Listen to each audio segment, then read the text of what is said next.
All right, Rich, I think we are good to start. All right, good afternoon, everybody. Happy Wednesday afternoon. This is our annual fiscal year capital improvement program presentation to our construction industry. Unfortunately, this is the second year in a row we've had to go virtual with this. Hopefully we're out of this and next year we'll be able to get together because I think the networking is a good part of it. I'll be working with AGC and site to see that we can make that happen next year. Right now, I'm going to turn it back over to Saad Amir with our public affairs group, and he's going to kind of go over the technology that we're using today, kind of brief you on the Zoom information, and then he'll turn it back over to me. So, Saad. Thank you, Rich. So as Rich mentioned, we are on Zoom and you are in what's called listen and view mode, which means you can hear us and see us, but we can't hear or see you. There are different ways to engage with us, and the main way is through the Q&A button. So if you wiggle your mouse or tap on your screen, you'll see a black menu bar. One of the buttons on that menu bar is a Q&A button. At any point throughout the presentation, if you come up with a question, go ahead and type it into that Q&A box and we'll go ahead and receive it. If just a couple of rules on that, everyone can see everyone else's questions. So if you see a question you also want to see answered, you can hit the thumbs up button underneath that question. And we're only going to be addressing general questions during the live Q&A. If you do have a specific project question or any other specific question, you can see Alan Mueller's information on the screen. Please go ahead and send it to that. If you do want to type it into the Q&A box, I'll go ahead and chat you privately and let you know. I'll forward it over to Alan so he can respond to you after the meeting. I think that's all I've got. Rich, I'll go ahead and pass it back over to you. All right, thanks, Saad. All right, kind of just an overview of today's agenda. We'll talk a little bit about MSD, discuss our program, our fiscal year 23 program, talk about some of the ongoing constructions, got a few pictures in there of some of the work. Probably what you really wanted to hear, kind of talk about the procurements we're going to have over the next year.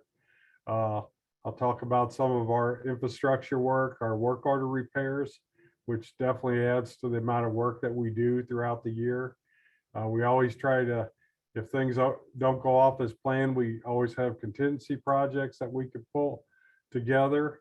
And I'll talk about those. And I'll talk over the next 3 years, because you will see some impact to our program with regard to the number of projects, not necessarily the dollars over the next few years. Then I'm going to turn it over to Alan Mueller.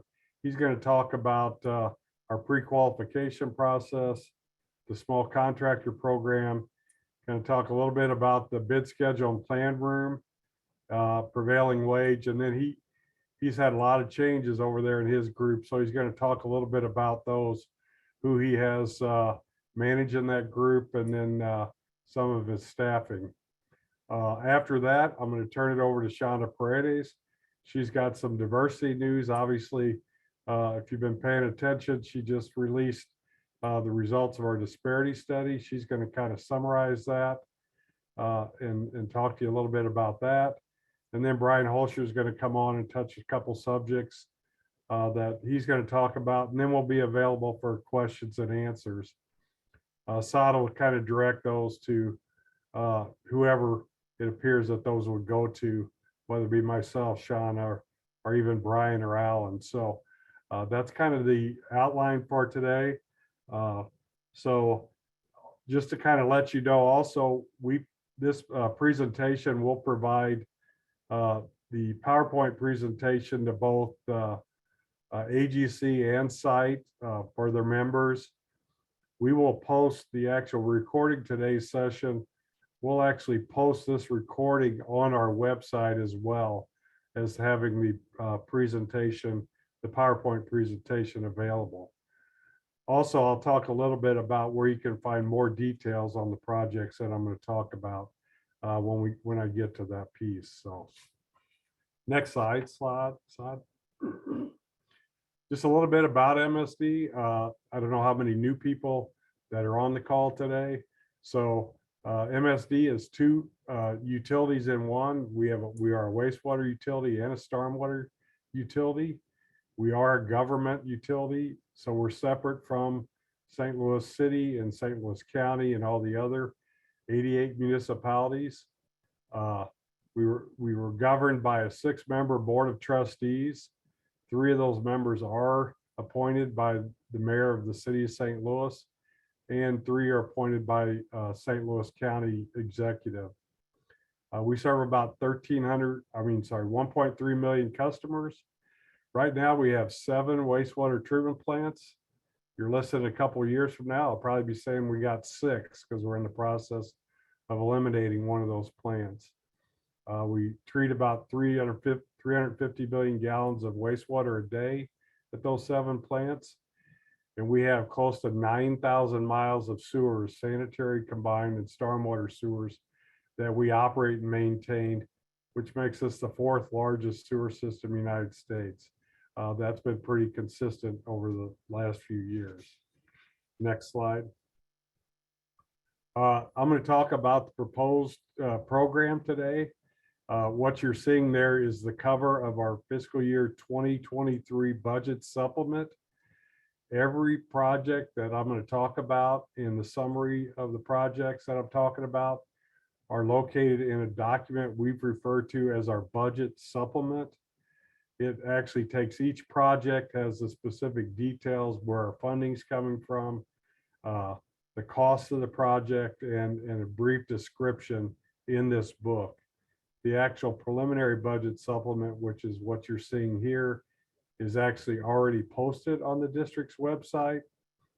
When we go to final budget, it'll actually say final budget supplement, and it'll change, not a whole lot from what I'm talking about today, but a few tweaks here and there, mostly with projects that maybe we anticipated not getting done, and yet we're getting done this year. We presented our budget supplement and some details at our last committee meeting for the Program Management Committee earlier this month. And then we'll update that at our May committee meetings, the 1st of May. So if you attend those or listen to those virtually, we talk about this as well. Next slide. This is a summary of what we presented here for our capital improvement program. It's a little over $400 million, exactly 417,027,244. 95% of this work is funded by our wastewater program and funded for wastewater services. And over 85% of our total budget that you're looking at right here is actually for construction work. And that's really what I'm here to talk about today. And again, each one of these projects that I'm going to talk about, the 134 projects, can be found in that budget supplement book I just talked about on the last slide. Next slide. Now, the next few pages, you're going to see a lot of individual projects that are listed. I'm not planning on covering all these projects, but I'll talk a little bit and I'll pick out a highlight of some of these projects.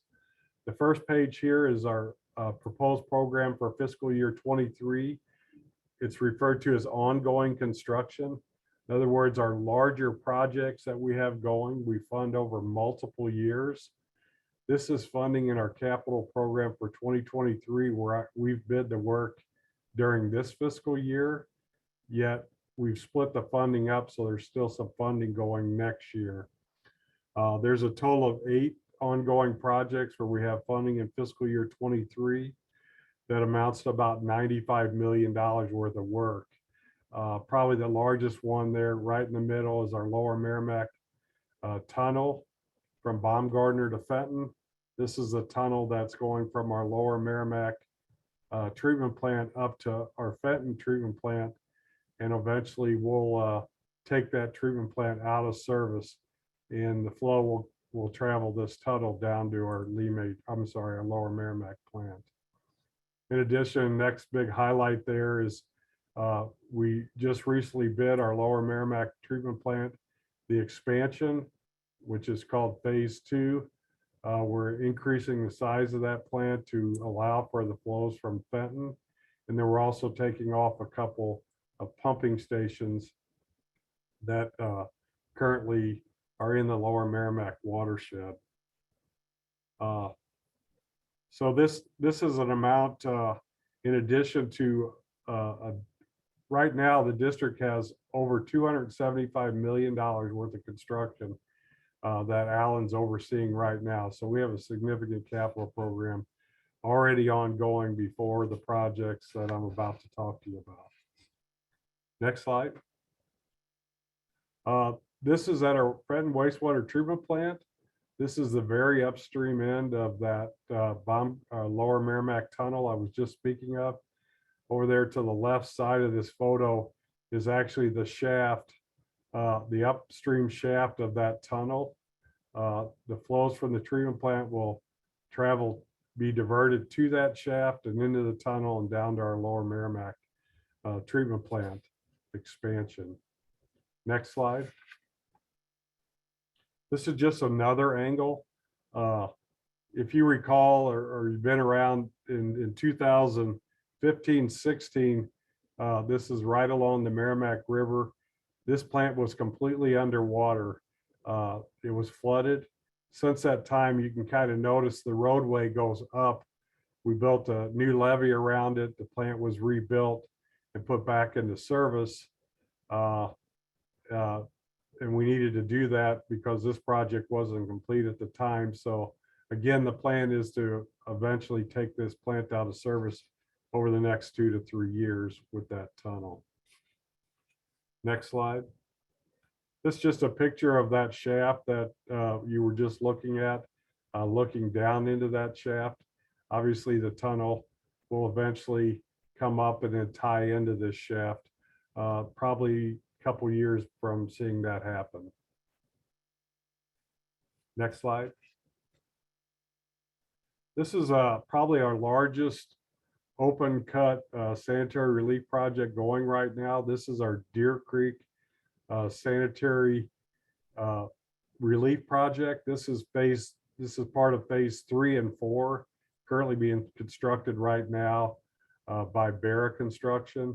It's about 3 miles of sewer, so it's a very extensive project along Deer Creek, and it goes all the way up into the Deer Creek watershed into the city of Ladue near Ladue High School. You're familiar with that area. This was probably our single most critical project with regard to our consent decree. When this project's completed, we'll be able to eliminate a total of about 8 constructed overflows along this sewer, which were specifically named to be removed in the consent decree by the end of 2023. This project's still under construction. We'll finish up sometime next year and meet those requirements for the consent decree. As you can see, it kind of gives you a little perspective, the size of the pipe, the equipment, and then seeing the actual individual employees down there. So significant amount of rock excavation, very deep sewer, anywhere from 20 to 30 feet deep, the entire project. Next slide. This is just a manhole structure on that project, kind of again gives you some perspective of the large, just a 54-inch pipe in and out of that project, and obviously bringing in a tributary of a pretty significant size there, just to the right with the gentleman standing there in the manhole. So pretty big sanitary relief projects going on, and still more to do. So next project or next sheet. This was actually on the downstream. This project's completed now. This was on the Deer Creek phase 2. This was a junction chamber that was built in place. Obviously rebars being placed there, but it also gives them some perspective of the amount of rock that we had encountered during this project.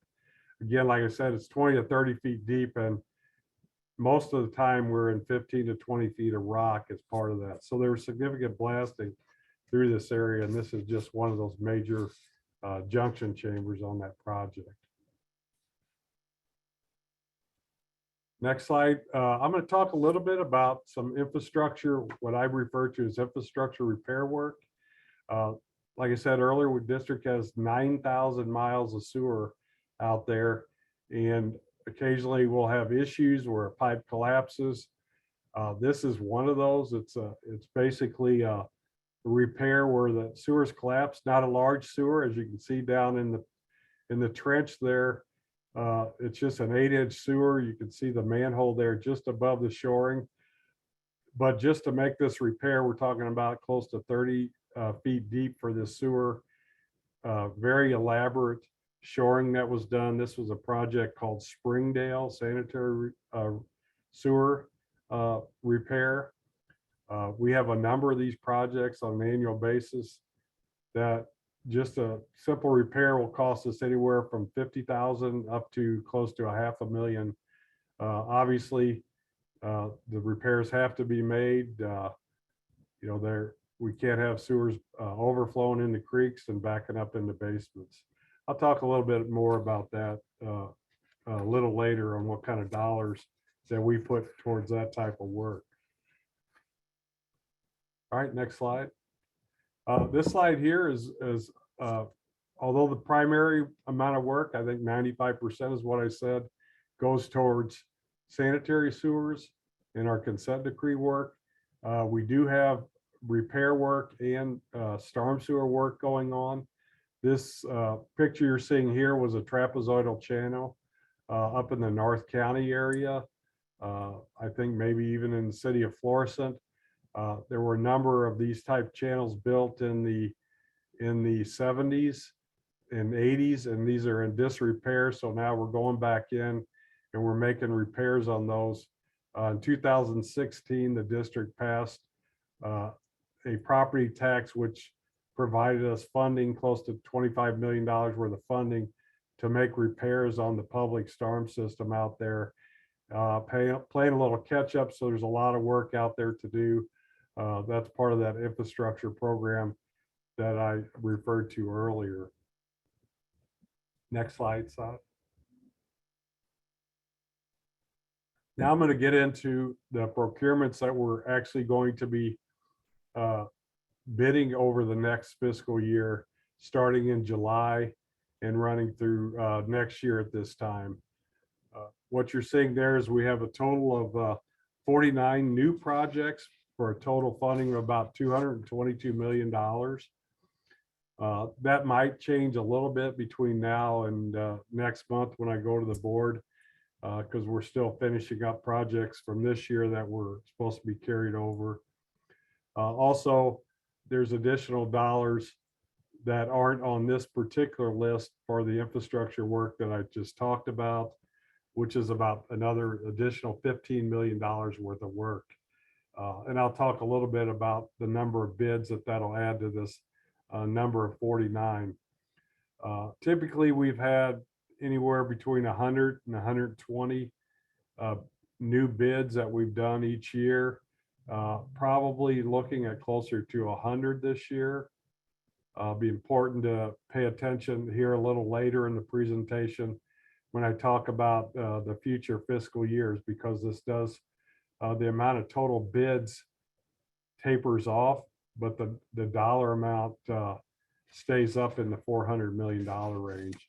We'll be moving into some larger projects that the district is undertaking.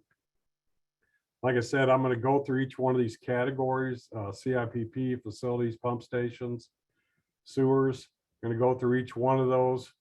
There is a listing of those projects in this presentation, but again, each one of these projects is also provided in that budget supplement. Next slide, please. This next slide represents the projects for cured in place pipe that we have anticipated over the next fiscal year.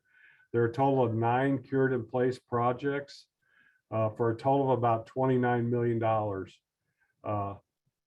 The first part of the consent decree, probably over the last 5 to 10 years, this number's probably been close to double that. A lot of our inflow, where it says public I&I reduction projects, there's about 4 of those listed here. That work is winding down, where we did a lot of lining to prevent infiltration into the system. That work's winding down. We've removed a lot of our overflows. We're always going to have CIPP needs. There's 2 projects listed here, infrastructure repair, rehabilitation, 2 projects at $2.5 million. At the peak, we were doing closer to $10 million. I think you'll always see that type of rehabilitation in our program, along with doing I&I and rehabilitation in certain areas if we find we're have high I&I in certain areas. So, and then also as we move into rehabilitation in the combined sewer area, you'll continue to see CIPP projects, you know, within the program. Next slide. Always work going on at our facilities.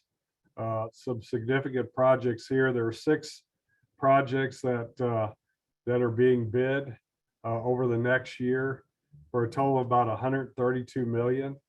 And actually the top project that's listed there, the Bissell Lime fluidized bed, that's actually a design build procurement. We're in the process of that procurement now. And we'll be sending out, we just sent out RFPs to 3 pre-qualified contractor teams for that project. The $101 million that's shown there is just the first installment of that project. That project, our current cost estimate is about $575 million for that project. So the $101 you're seeing right there is just the first year in fiscal year 23. Another number of other projects that we have there, some work at our Bissell treatment plant, our cold water treatment plant. We've got some facilities we're building in the Harlem-Baden watershed. If you're familiar with that, we're building a series of stormwater detention basins in those areas. And then there's also some storm sewers being built, consolidation sewers. There's 8 phases of that. So there's a number of those projects that we're building as well. And again, miscellaneous treatment plant at a couple projects, but at our Lime wastewater treatment plant. Again, the Bissell fluidized bed incinerators is probably our single largest project that the district's undertaken to date. So next slide. Pump station projects, typically always have pump station projects of work we're improving on. We have 6 projects being bid this next year for a total of about, $6 million. We have a total of 6 projects. 2 of those projects are actual full replacements of the pump station.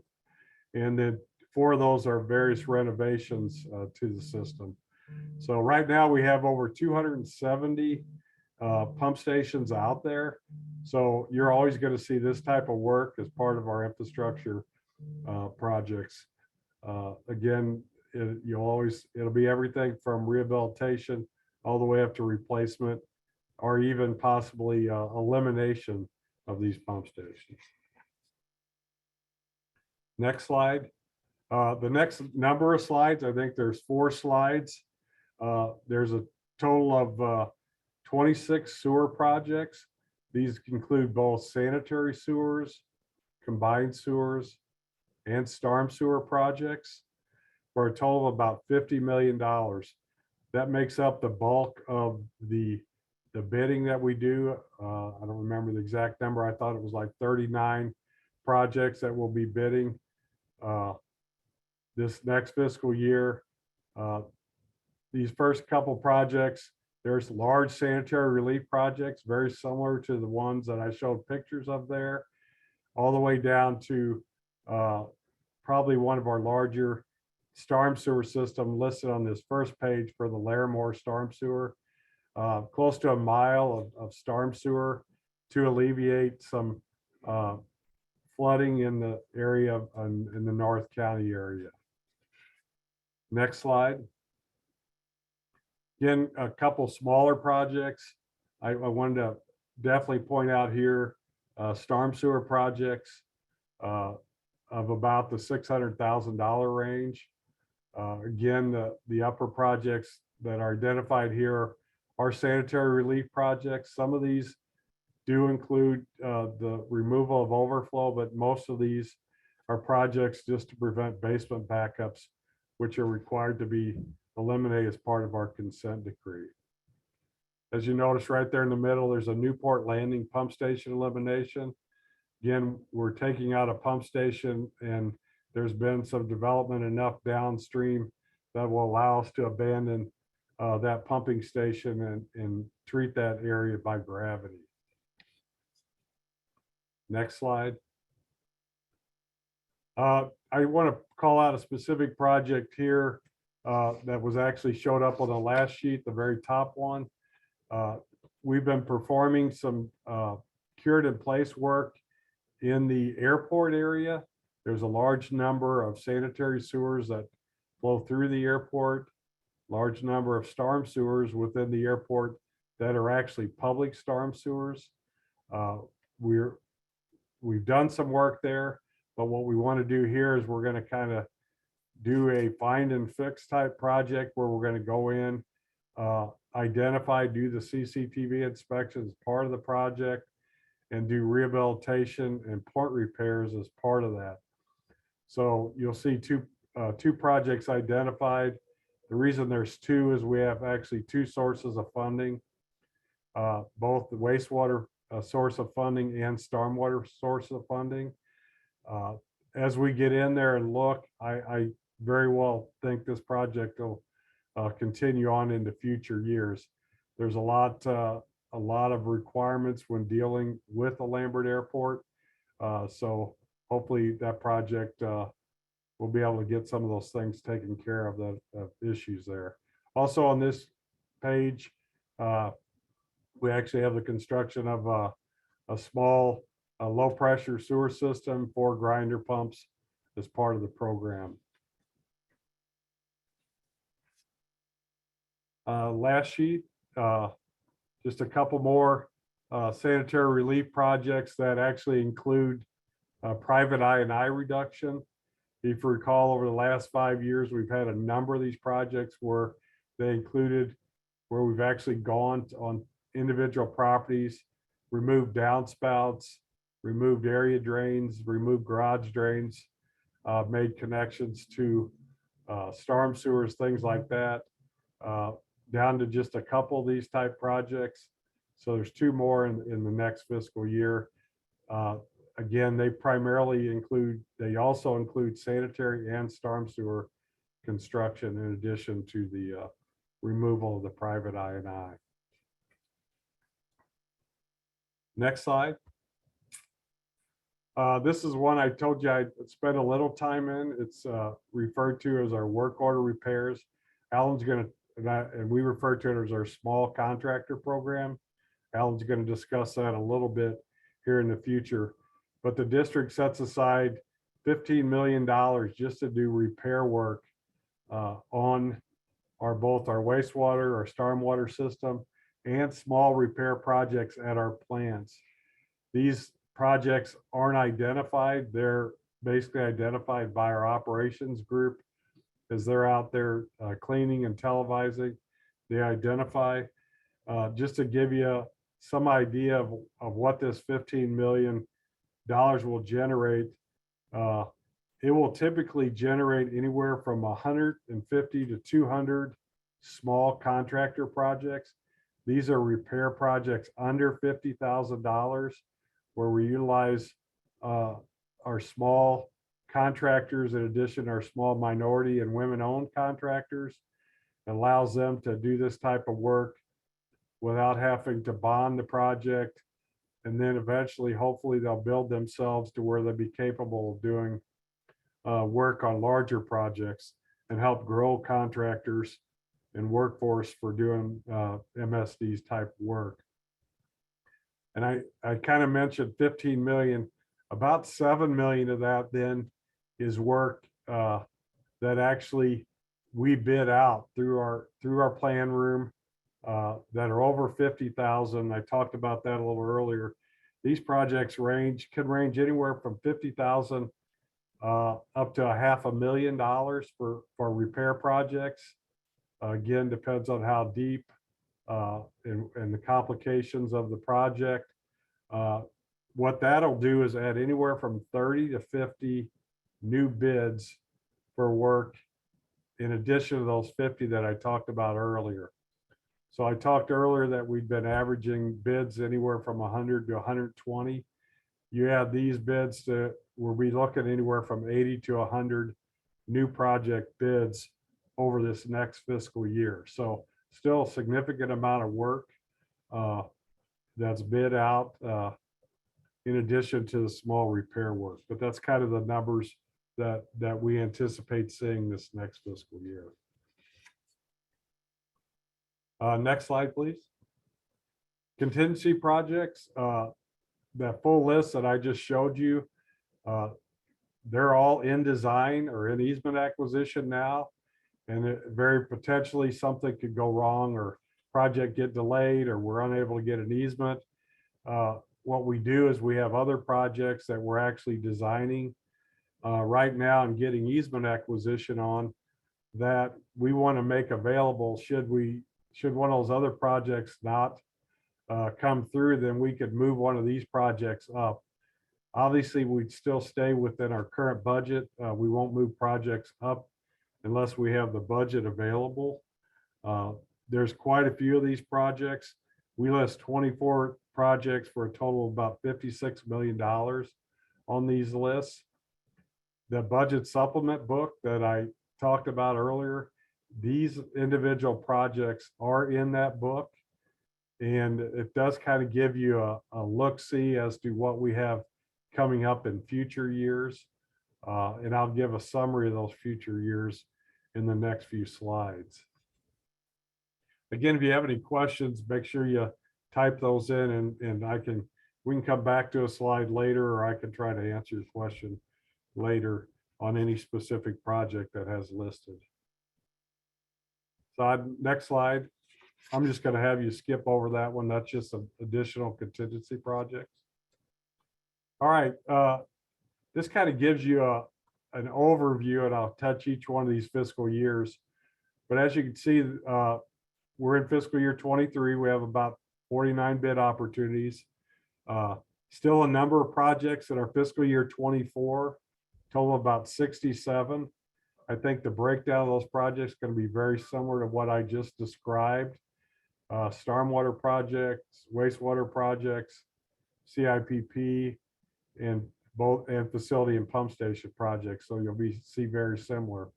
But what you will see in fiscal year 25 and 26, you'll see the number of those bids going down.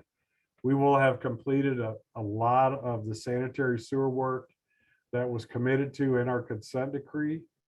But as you can see, the dollars are significantly up there. Fiscal year 26, 27, the number of dollars there go down a little bit. Those 2 years, the budgets aren't quite finalized yet. Those numbers will go up.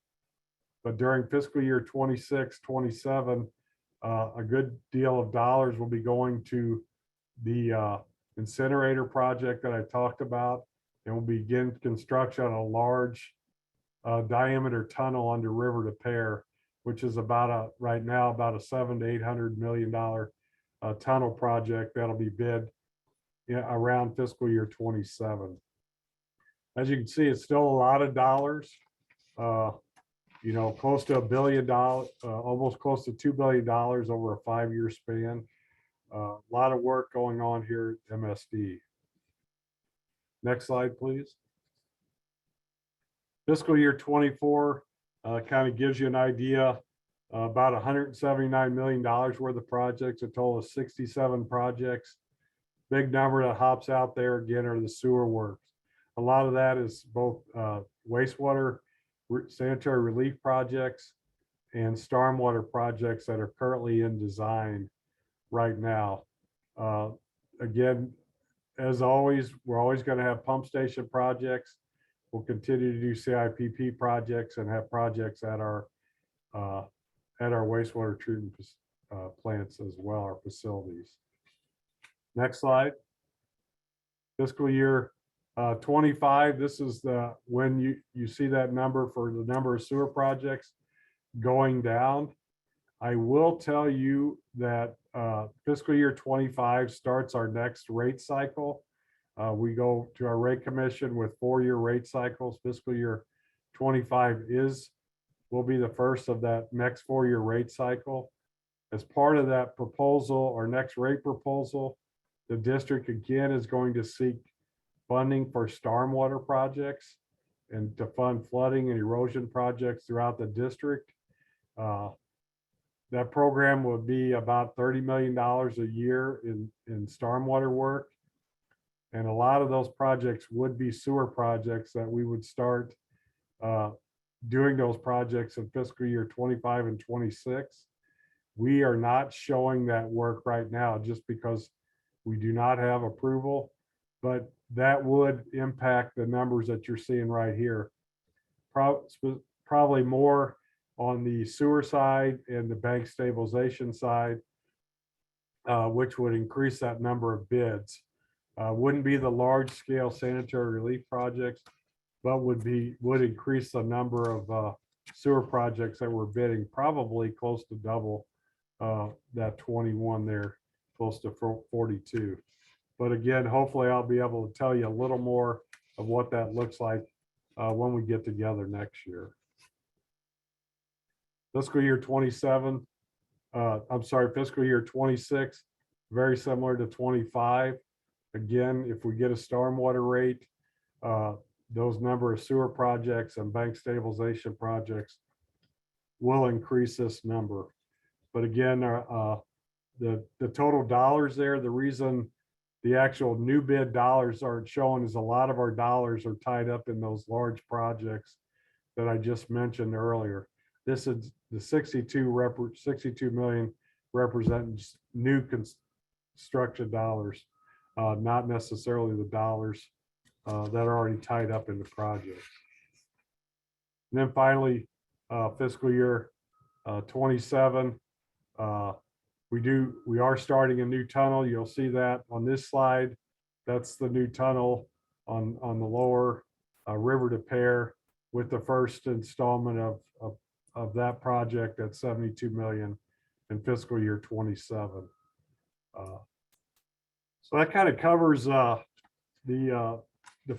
future fiscal years and the amount of work we have going. Again, I'll be here talking to you every year, kind of giving you more detail of what this looks like. But I know you guys are planning years in advance and kind of want to know what's coming ahead. So we want to give you that look-see.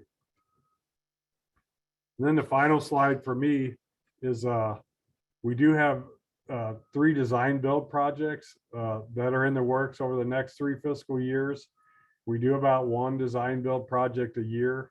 The biggest one is coming up this next fiscal year is the Bissell fluidized bed incinerator project. Again, I talked a little bit about that earlier about a close to $600 million project that we're in the middle of procurement right now.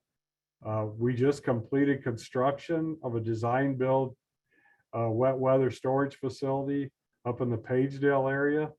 This is another design build opportunity in that same vicinity called El Toro Wet Weather Storage Facility. That procurement will be in our fiscal year 24 budget. And then in fiscal year 25, this will be phase 4. This will be actually the 4th Mississippi Floodwall ORS pump station rehabilitation project. I think it'll be our 3rd design build type project. So that's coming up. We're systematically rehabilitating our floodwall pumping stations that have been there and reaching the end of their useful life. So just wanted to give you a heads up on those coming, that those of you that are involved into the design build world. So Saad, I think that concludes mine. If you want to go to the next slide. This time I'm going to turn it over to Alan, and I'm going to catch my breath and come back a little later. And Alan's going to just talk about if you're new to MSD, what it takes to do business with us. And so Alan, go ahead, and I'll turn it over to you, and I'll mute myself. All right, thanks, Rich. I appreciate it. So the next few slides, I'm going to go ahead and discuss our procurement process. There's no major changes to our policies or processes for this upcoming year. So essentially, if you're familiar with doing business with MSD, this is going to be a little bit redundant for you. If you're new to doing business with MSD, this is meant as a high-level overview. I would encourage you to reach out to me or anyone else at the district and ask questions. If you want to do business with MSD, if you have any questions, again, please reach out and we'll get you more detailed answers. Also, all of the policies and processes that I'm going to talk about here are also all on our website. So I would encourage you to check out our website as well. So let's start with the pre-qualification of contractors. Every July, our purchasing department requests that all previously pre-qualified construction contractors that we requalify. At any time throughout the year, though, new contractors or existing contractors that want to be pre-qualified either from scratch, from brand new, or in a different category can fill out a contractor pre-qualification application form. And you can request as a contractor to be pre-certified to do work in any of our 12 categories listed in the application. So after these are submitted through our purchasing department, they're then sent to the engineering department where we review them. The contractors then, after they're reviewed, the contractors then informed of the results and what areas that the contractor has been pre-qualified in, and whether or not the contractor can bid on projects over or under $500,000. Sometimes also when there's brand new contractors to the district. Oh, there we go. Lost my screen for a second. I'm sorry about that. Sometimes when there's brand new contractors to the district, never done work with us before, there is a limitation to our requirement to finish one job completely, to satisfactorily finish that job before we allow them to bid more work. That will be also in that information. And one final thing on this, that the contractors are reviewed on an annual basis. And poor performance in a specific area may result in limitations in future years on a specific contractor. So again, I would ask you to look at the construction contractors pre-qualification and performance review procedures documents, and that's under the links and resources section of our website. Some things to note in this area. MSD does not pre-qualify subcontractors, only prime contractors. The selection of subcontractors is the responsibility of the prime contractor. The pre-qualified contractors will receive a direct notice to contractors if any project is advertised for which they are pre-qualified. So say a contractor is pre-qualified for deep sewer construction process contracts, and a new project is being bid with that category. Every contractor who is pre-qualified to do work as a deep sewer contractor will be notified via our plan room. Also, contractors can also ask to be informed of any job that goes out that's advertised, and that can also be sent out. That will also be sent out through our plan room, and you just have to select that option through our plan room. And I'm going to discuss more about the plan room here in a couple minutes. There's also an option for pre-qualified contractors to establish a joint venture relationship for the purpose of submitting bids on a specific project. That's a whole separate procedure and a different application that needs to be filled out. Two keys there is, one, I would encourage you to look at our website, fill out that application if you're interested in that. And two, get that in plenty of time. We say at least 2 business days prior to the bid. Really ought to be a little bit more than that to make sure the application is reviewed in time and any questions are answered. But if you're interested in joint venture, again, reach out to us and we can discuss that and point you in the right direction. Saad, next slide. Thank you. Next, we're going to touch base on the small contractor program, and Rich discussed this in his presentation. But the purpose of the small contractor program, it enables the district to bid and award small contracts in an efficient manner. And it also provides an opportunity for smaller contractors to participate in the district's capital program. Some things to note about this program: projects must be under $50,000. The district will then solicit bids from 4 contractors on the small contractor program list. There are no bid or performance bonds required for these jobs. And just an idea of the typical type of work that's done for these projects: small sewer repairs, inlet and manhole repairs, small sewer extensions, SSO removals, private inflow removals such as downspout disconnects, yard drain disconnects, sewer separation projects, installing lateral backflow preventers and grinder pumps. Also, contractors who participate in the small contractor program may also request to be pre-qualified contractor for projects bidding through the competitive bid process. But something to note here is, in order to participate in both programs, the contractor will be restricted to bidding only and winning projects having an engineer's estimate of probable costs of less than $500,000. If you are interested in that program, please contact Mike Butcher, who manages that program, or you could reach out to me and I'll get you in touch with Mike Butcher. Next slide, Saad.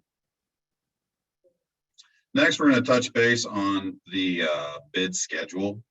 So during the fiscal year, the district posts its anticipated schedule for submitting appropriation requests and contract approvals to our Board of Trustees. This is called the Project Board Introduction Schedule. And it includes not only construction projects, but also other capital program items like design contracts. So the way contractors might be able to use this is it allows the contractors to get an idea of the bid schedule for upcoming projects. Usually a project's bid opening is 1 to 2 months before the posted bid intro month on the spreadsheet. All projects are advertised for at least 30 days prior to bid opening. This information is also updated monthly. So I encourage you to go to the website and check that out. The contracting community can then see the latest information. Next slide, please.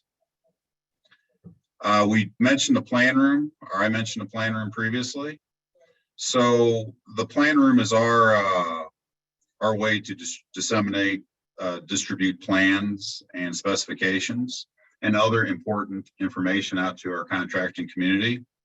So on the first day of advertisement, the plan room will send out an email blast to the prime contractors that are pre-qualified in a specific category. And this notifies them that a new project is being advertised. Additionally, primes and subs can request to be added to a contract list that is notified of all projects that are being advertised, regardless of the category. And I mentioned that before.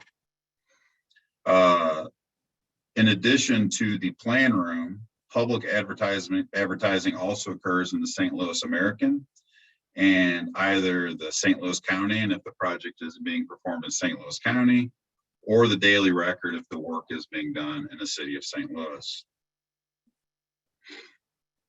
Other items to note on this are plans, specs, and addenda are available only through our online plan room.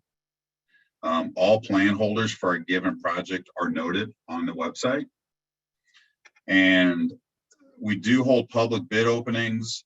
However, due to COVID restrictions at the moment, no outside MSD folks, employees can come into MSD's Market Street office right now. So with every bid, there's a specific call-in number with a specific conference code that every bid is read aloud, and contractors and the public can, and subcontractors can listen into the bid opening as the bids are actually read aloud. And only bids from the prime contractors pre-qualified in the correct category will be opened. And then finally, the lowest responsive and responsible bid is brought to the Board of Trustees for final approval. And something important here, keep an eye out on we call them the e-blasts from the plan room. We tried to disseminate important information out there through that. So things such as this meeting, you'll see notices via the plan room. Next slide. Also would like to touch base briefly on MSD's prevailing wage program. In April of 2019, MSD's Board of Trustees adopted an ordinance which established a prevailing wage program that meets our charter requirements to pay prevailing wages on our improvement projects. Additional information on this program can be found on our website. If you want information, again, reach out to me or check out the website. But we just want to make it clear to any new contractors out there that we do have a prevailing wage program. There's an ordinance that's adopted, and this is required by our charter. Next slide, please. And then finally, the last thing I want to touch on is our department.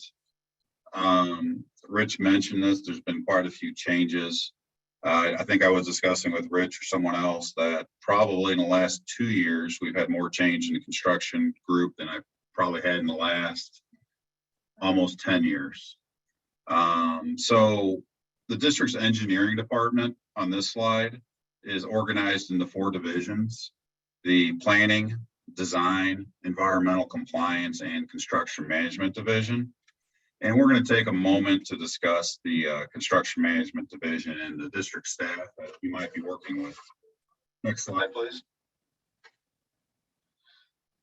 So at the top, the construction management division on the capital construction side is broken down into, there's 3 program managers you can see across the top. And I'm going to start with the middle column and the right-hand column.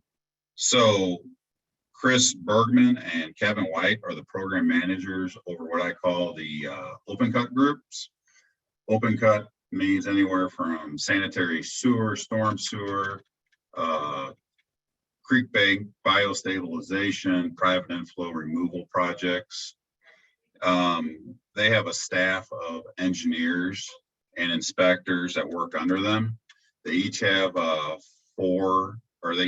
supervisors. Chris Bergman has Andy Day and Chuck McFarland, and Mark Dedeker and Tracy Rogers work for Kevin White.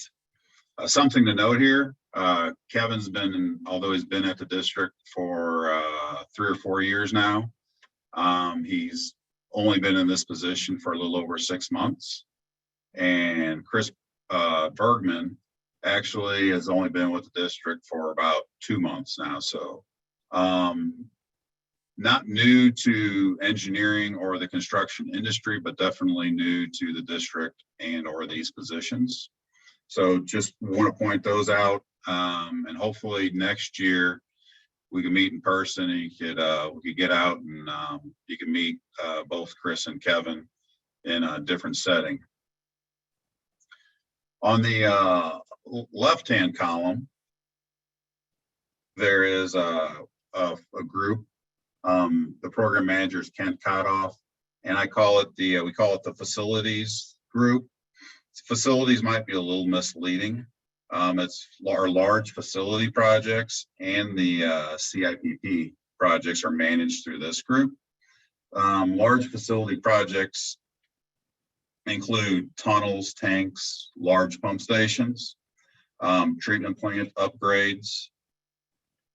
And the CIPP group is all of our cured in place liners, cured in place lateral rehabilitations that go in. Those are typically managed through this group. Because of the size of the capital program, the district also utilizes outside firms to supplement our construction management staff. The firms currently being used include Black & Veatch, Shannon Wilson, and KAI 360. And again, they provide additional construction management services for us. Next slide, please. The other side of the construction management division is we call P-job or development inspection side. The supervisor on this side is Mike Shelton.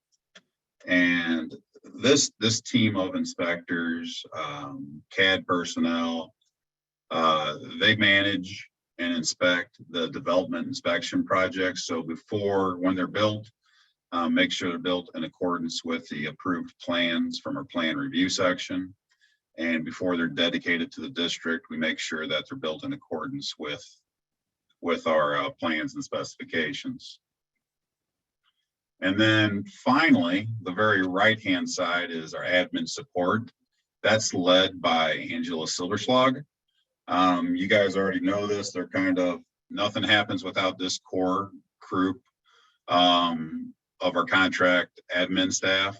They're in every change order, every pay estimate, every letter, anything that goes out is touched by this group. So might be last, but it's definitely not least. So that's the construction management group in a nutshell. I think with that, Saad, I believe I'm going to turn it over to Shauna Paredes, the manager of diversity, and she's going to touch base with you on our disparity study. Thank you, Alan. I will be covering the diversity updates, which includes our disparity study, the results of our disparity study information today with you. And just for those of you who are new to the contracting world at MSD, I just want to give you a little bit of background information. In 2012, MSD conducted a disparity study, and we released the results in February of 2013. And those results were implemented into our program in August of 2013. And so what I'm going to be presenting today are the results of an update to that 2012 disparity study. That original study was conducted by Mason Tillman and Associates, and we did utilize Mason Tillman and Associates methodology to conduct this update to our current disparity study. So this current study will cover the period that picks up that left off from our 2012 study, which is January 1st, 2013 through December 31st, 2017. So for purposes of today's meeting, I'll share with you what the recommendations are as a result of performing the update to that study, and I'll also give you information about where you can access all of the detailed study information and documents. And I'll also share with you how you can share with us give us feedback regarding the results of the current disparity study update, and also what MSD's next steps are, how we propose to move forward with those disparity study results. So next slide.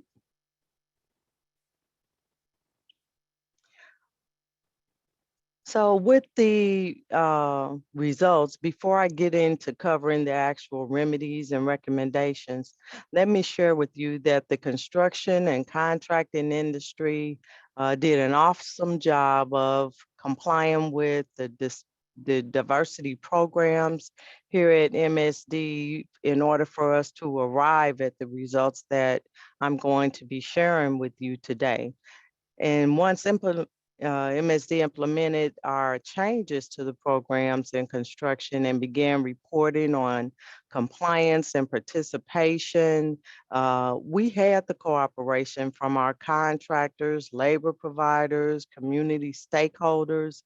And because industry was willing to work with us, and they worked with us directly at MSD, and took on an active part in making the changes that needed to happen as a result of our last disparity study, we had pretty significant successes with our programs for us to be reporting the information that we have for you today.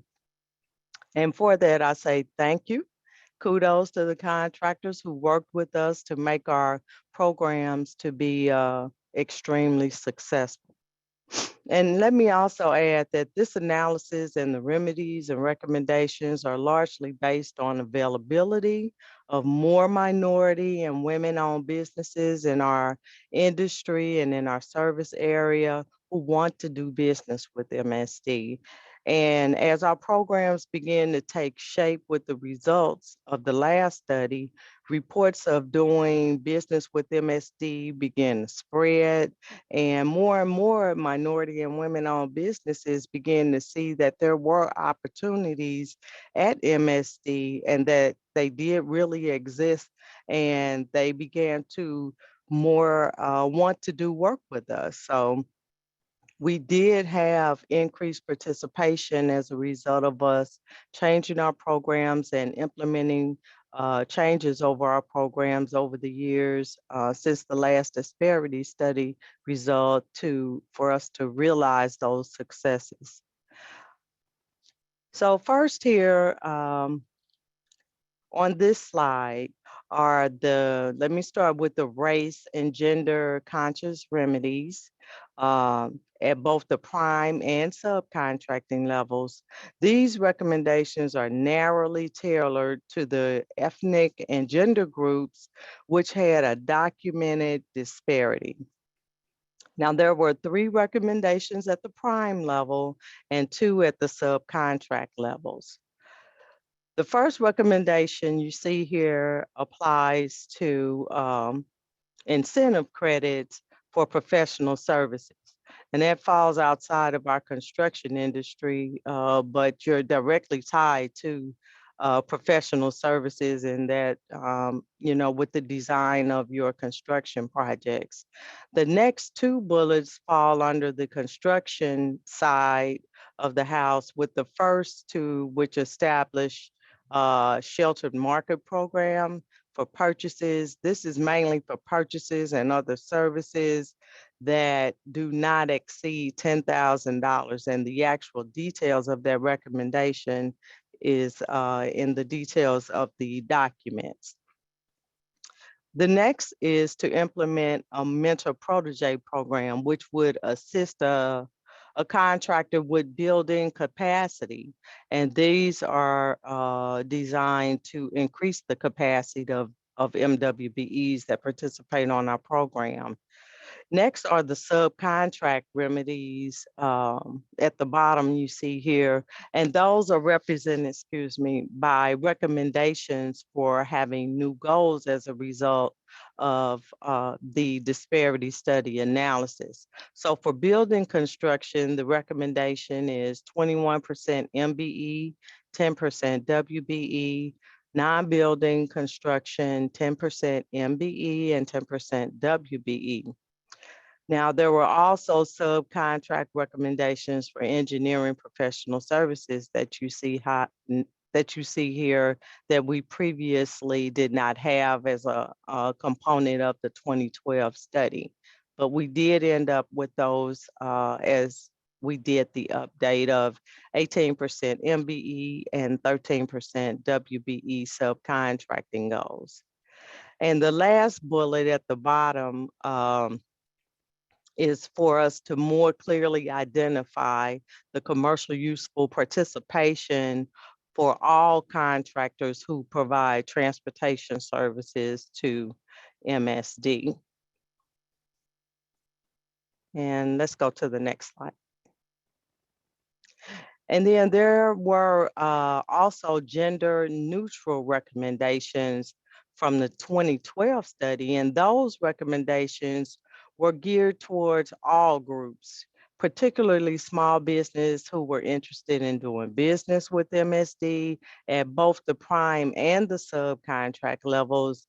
And the intentions behind these recommendations are to increase the participation for small businesses and MBE and WBE enterprises at MSD.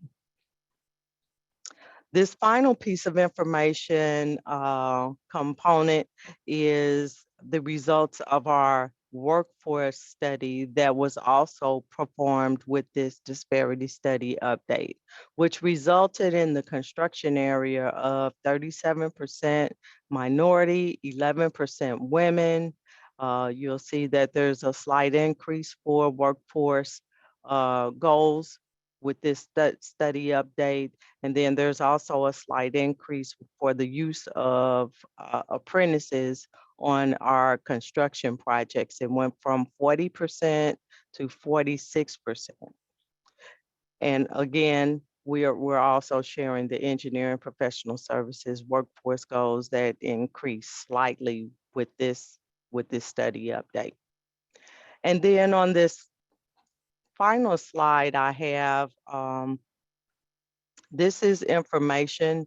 To the left, you'll see my contact information. And on the right, what we have is a website address where we're posting all of the disparity study documents and information. And if you go to this website, all of the documents are there. And then if you scroll down on the website, there's an opportunity for you to provide comments, questions, request clarifications on any of the disparity study information that's been presented, or if you're going through the disparity study analysis books and have a question, you can certainly participate and submit those questions directly from this website location. And what we'll be doing moving forward is collecting frequently asked questions. We'll be posting additional information as we respond to questions and comments on the website. And our plan is to present this information to our board in June for consideration. And then assuming there's acceptance by our board, it'll be adopted in July, and then we'll look at putting together our implementation plans and forming our diversity programs around those results moving forward. And the plan is right now to be ready to implement those changes to our programs at the beginning of our next fiscal year, 2024, which begins July 1st, 2023. If you prefer to contact me directly, my contact information is contained on the slide, and you can contact me by email. You can call me to discuss any components of our disparity study. And that is the end of my information. And with that, I'll turn the presentation over to Brian Holscher, our CEO. Thank you, Shauna. I'm just going to spend a little time on two topics. I'll start with the bottom one first, status of the Board of Trustees. That's the easiest one. Those of you who've been following us know we've got a relatively new board. The trustees have been in place from 1 to 2.5 years. That's kind of their experience. They've worked great together as a group. Everything's worked well. There's not a whole lot of changes planned coming up in the future. As you know, all our activities with the board kick off in March of a given year. So this past March, we did have one term for one trustee expire without either a reappointment or a replacement. The appointing authority in that particular situation's got a lot going on. And that board member continues to serve as he's allowed to by the charter. This isn't unusual. This happens to us quite often. He does a great job for us. And so it's really not causing any issues. At some point, there will be either a reappointment of that gentleman or a replacement. Next year, March 2023 is our off year for new trustees. We're not scheduled to get a new trustee unless somebody decides to leave. However, what will happen in March of 2023 is they will elect new officers. So currently we have a city rep who is the chairman. That chairmanship will go over to a county appointed representative. And right now our vice chair of the board is a county appointed representative, and that will switch over to a city representative. So the board will have to address that in March 2023. So that's the easiest part. I do plans for stormwater program. I'll kind of build on some of the things you heard from Rich. Give you as much as I can. So as I think most of you know, we tried to put a $30 million per year capital program in place to address flooding and erosion in April 2019, and that went down by a vote of 53 to 47. So we're going to try again. The plan is to put a proposal in front of the Rate Commission in February 2023. And by the time that process plays itself out, it will be put on the ballot in April 2024 for the public to decide whether or not they want to have a stormwater program to address flooding and erosion issues throughout the district. Some of the components I can give you some information, some I'll give you some thoughts. So the one piece based on the polling and public input that we've received so far, the size of the program will probably stay the same. It's going to be about a $30 million a year program for capital work. That comes from what is the voters' taste for how much they want to spend on this program. We've gone far enough along that this still lands in about the $2 per month range as to what, something over half of our voting public feel is appropriate to move forward. So that's what translates to $30 million a year. So I suspect any proposal we put forward will look like that. There's three other things to think about. One, and most of these are ideas that came from a previous rate commission on stormwater. One, we will include a local municipality and county grant program. Those of you familiar with it, in our small taxing sub-districts, the small areas where we are doing some stormwater work right now, we take a portion of the revenues collected and lay it out as a grant program for municipalities to solve stormwater problems that they feel are their top priority. Our plan is to put that in this program as well. It's been very successful in the OMCI program. Our plan is to, with any program is successful, make that available to all the municipalities in the county to be able to use on what they feel are their higher priority stormwater plans. The second part, and this kind of came up tangentially at our last rate commission meeting around stormwater, we're going to have an environmental justice component included in how we collect revenues. We didn't have that in the last program other than what it looks like for wastewater. We're going to put that in place. We think that is a good thing. It's not something we're mandated to do, but it is something we need to do. So that'll be a component. I can't give you the exact details of what that will look like, but we'll do that. And then the other part is where the spend is. There is probably going to be an EJ component for areas that have been underserved on the stormwater side. We're figuring out the details of what that may look like and what we'll propose. So we're going to address all three of those. coming right out in dollars. Again, I'll just kind of squawk somewhat what Rich said. Stormwater program is about $30 million. That's what we'll be collecting. Those usually work out because of how they are for a typical program. 15 to 20% engineering and the balance is construction. And that would be on an annual basis. So if we get that put in place in April 2024, we'll be able to get the program started. It just depends on how the rate commission process goes and how the public votes in April. So Sod, I am done. Thank you, Brian. So at this point, we have ended the presentation and we're going to be opening it up for questions. I do see 2 questions in the Q&A box, just as a reminder of how to ask those questions. If you tap on your screen or wiggle your mouse, you'll see the menu bar with the Q&A button. You can go ahead and type in your questions there. So Rich, the first one is from Tom. When will board introduction schedule be updated and posted? I've actually seen the preliminary board introduction schedule of those bids that I talked about in my presentation.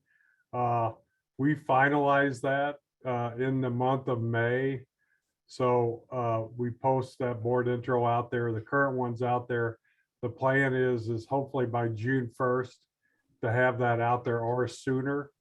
We're just trying to finalize and work in when we want to bid those projects and when we think we'll have easements, things like that.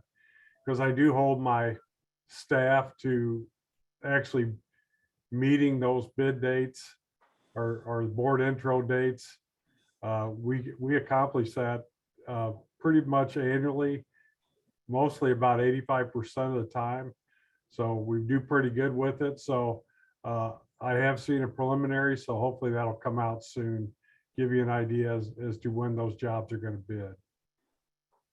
All right, and this next one is from Greg. Has the district received any ARPA money? And if so, how is that money being allocated across CIRP projects? Greg, I'll go ahead and answer that one. The district does not receive direct ARPA funds. The city of St. Louis receives some, the county receives some. Those do not come to us. The state of Missouri is setting aside about $400 million for infrastructure improvements statewide. About 100, and what we're going to probably have access to, there's about $150 million worth of that out that's going to be allocated to stormwater work. And again, St. Louis is only part of the state. We've completed a survey. The funds are going to run through Missouri Department of Natural Resources. There's going to be a application process. We're kind of just waiting and seeing right now because a lot of the requirements are still being set. We're hearing anywhere from 10% to 50% matching funds required. That would impact us a lot because as we spoke, we do not have a lot of money set aside for stormwater capital. So if it's a 50% grant match, we won't be able to do as much. If it's a 10%, obviously we'd be able to prepare and get more projects out with that. With that being said, that $150 million is spread over the entire state. We submitted at least a preliminary listing of close to $80 million worth of work. Obviously, we know we're not going to get that. Some of the other requirements we're hearing that the projects for stormwater would have to relate to water quality. So that limits us some, primarily to a lot of our biostabilization, green infrastructure type projects. Also, there's a stress for those projects to be located in environmental justice areas. The exact definition of what that looks like, we're waiting a little bit to hear. Right now, they're going to be putting on some webinars in early May, and that's when we'll be hearing, or if we hear early, we'll try to get our act together. We are proposing in our capital improvement program. We have projects, we're in the process of hiring engineers to do that design. It's a short window. The money has to be spent by 2026. So by the time we're going to try to get it out, get the projects designed and get them out of here. And again, we don't know how much we're going to get or how much we're going to be able to do, but we are going to try to utilize those funds. On the wastewater side, there is a portion of that 400 plus million that we are hearing is going to wastewater, but we are hearing there's going to be a big portion of that's going to be allocated to outstate rural wastewater facilities. That doesn't preclude it if they come to us and say we have some available. We would obviously put that towards our projects we already have in the queue, which would obviously assist our ratepayers in keeping our rates low. We probably wouldn't do any new projects that we don't already have planned, but we're always acceptable to free money. As far as I'm just going to kind of tag on to that question. If you've heard about the bipartisan infrastructure bill, we're really just learning more about that and what kind of monies might be funneled to the states on that. It's not totally clear. That'll be actually administered through Missouri Department of Natural Resources through the SRF program in the form of both grants and no interest loans. We are currently the largest user of SRF funding in the state. So we will definitely try to tap in to any of those bipartisan infrastructure funding as well. So I just thought I'd try to answer two questions with one. So Saad, we got some more? Yeah, I think Brian logged on to those. Yeah, Saad, let me, obviously Aaron is here. So Aaron, we're going to go ahead and I think pass on your second question. You said, while Sean is answering that, Aaron, on your third question about internal changes, let us know whether you mean internal changes to Shauna's staff to execute the disparity study, or if you're talking about EEO, MSD's own internal staffing, EEO type staffing internally, which one of those you mean. While you're clarifying that, I think, Saad, let's go ahead and let Shauna ask the second remaining question. It's on the list about how the goals are established and whether it goes project by project. Sure, Shauna, that question asks, instead of setting a blanket subcontractor goal for all building and non-building MSD projects, would MSD consider establishing MBE goals and WBE goals on a project by project basis? Oh, well, our MBE goals are going to be set for sustainability of our program. We don't have the federal program that allows us to take a look at availability and utilization on a project by project basis. So the goals that will be established and set up are going to be based off of the results from this current study update as they apply to the specific disparities or underutilization that was identified by the update.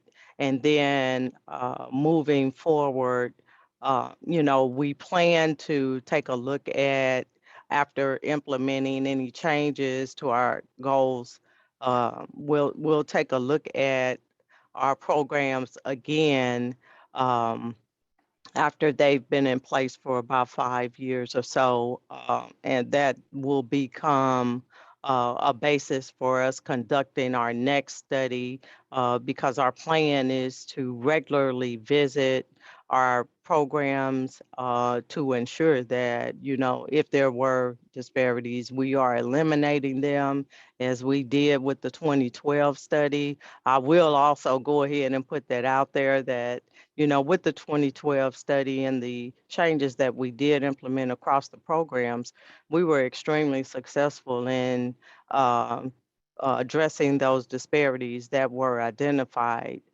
with that 2012 study. And so with new data came new recommendations for updating our programs based off of the current results that we have. All right, thank you. Sod, I think Aaron's defined that it actually drops to me to answer the question. So Yes. this next one. And before I do that, I think I'll just tag on to what Shauna's got. We have somewhat, I don't want to say project by project set goals, but we have set goals by types of projects. That's why Shauna described the non-building, which are the sewer, most of our projects, the building projects, which are plants and certain pump stations, and then we have engineering. I think Shauna would agree by breaking it up into those categories. One, the data we collect matches up with breaking in those categories, and the past results have shown that that's probably the proper level of detail that we would break the program down. So, and it's worked real well in the past. Aaron, with regard to what internal changes MSD considering based on the results of the disparity study, which, and you've indicated staff changes internal to MSD. The study that was done is solely for the purposes of the outside buy and primarily the capital program, both engineering and construction. For MSD's own internal EEO program with regard to hiring internal staff, MSD does a separate study specific to MSD's needs and workforce. Right now, we're planning on updating that internal study at the end of calendar 2022 and see what it looks like. Just a little bit, I guess I can give you some general results where we're at right now. MSD is, with regard to minority workforce, is pretty much ahead of the curve in most places. We have a few positions where we want to go ahead and get some more diversity into how that's filled for minorities. We're doing that. A lot of it's being done by internal promotions and internal training, and that's working pretty well on the minority side. On the woman side, we've tried, we're a little behind on women at MSD, and the biggest gap we have are field women field technicians, whether that's in the area of inspection, whether it's in the area of technical skills such as electricians and that type of stuff, or even some of the technical work we have coming out of the environmental compliance group. So we're still working on that problem. So we know where the stats are right now. We'll be updating that and see what directions we need to take differently than what we're doing now. And again, right now the plan is to have that data available to us by the end of 2022. And then in cooperation and informing the board, we'll figure out what we need to do differently here to catch up with what I assume will be, and will show a more diverse workforce that's available to us than what the old study showed. That's it for me, Sod. All right, thanks, Brian. I'm not seeing any other active questions. Again, if you do have those specific questions, we did leave Alan's information on the slide. So please make sure if you do have those follow-up questions to reach out. We will be posting, as Rich mentioned, this presentation and the slides on our website. You'll be receiving an email once that's done. All right, I don't see any other questions coming in. So Rich, I think we can go ahead and close it out. Okay, well, again, first of all, I'd like to thank SITE and AGC for allowing us to give this presentation this year. And we look forward to meeting them on a regular basis. And I see a question popped up real quick there. Is that one more question? Just Steve saying thank you. Okay. You're welcome, Steve. Thank you. All right. Thanks, everybody. You guys have a great rest of your day. Thank you, everybody.